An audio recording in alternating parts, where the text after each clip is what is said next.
नमस्कार बंधुरा आमी मौहा। आज बानाबो आमी डाब चिंगड़ी। प्रथमेই चिंगड़ी माछटाके आमी खूब धुए भालो करे परिष्कार करे निয়েছি।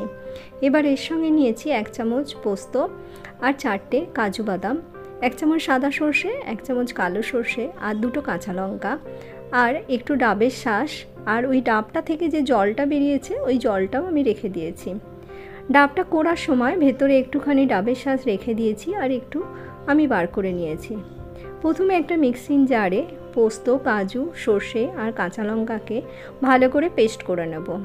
पेस्ट हो गेले ओर मध्य आमी डाबेर शाँसटा दिएও आरेकबार भालो करे पेस्ट करे नेब। एबार कड़ाई आमी सादा तेल 2 चामच दिएছি गरम होते। तार मध्य आमी चिंगड़ी माछगुलोके एकटू हालका करे भेजे निচ্ছি। चिंगड़ी माछटा भाजार समय आमी अल्प एकटू नुन दिएছিলাম।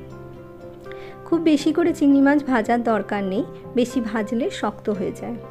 चिंगड़ी माछटा अल्प करे भाजा हो गेছে, एकटू लाल হয়েছে, আমি চিংড়ি মাছটাকে তুলে নিচ্ছি।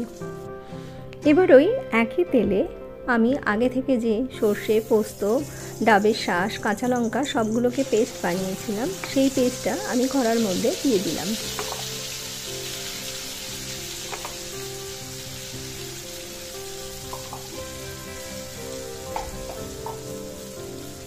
বন্ধুরা এতে আমি কোনো জল ব্যবহার করব না, ডাবের যে জলটা ছিল ওটা দিয়েই আমি রান্নাটা করব, তাহলে ডাব চিংড়িটা খেতেও ভালো লাগবে।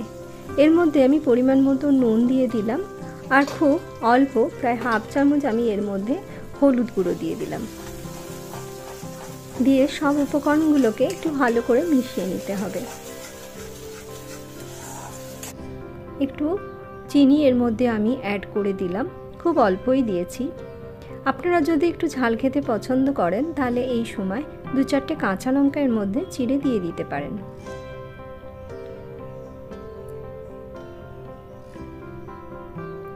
এর মধ্যে আমি জলের পরিবর্তে ডাবের জলটা ব্যবহার করলাম।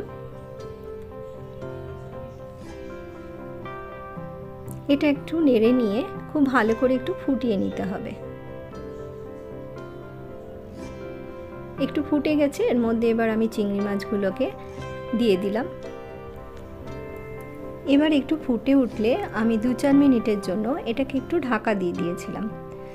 ঢাকা খুলে দেখুন তেল উপরে চলে এসছে, মানে আমার গ্রেভিটা একদম তৈরি হয়ে গেছে। এবার আমি এটাকে একটা বাটির মধ্যে তুলে নিচ্ছি।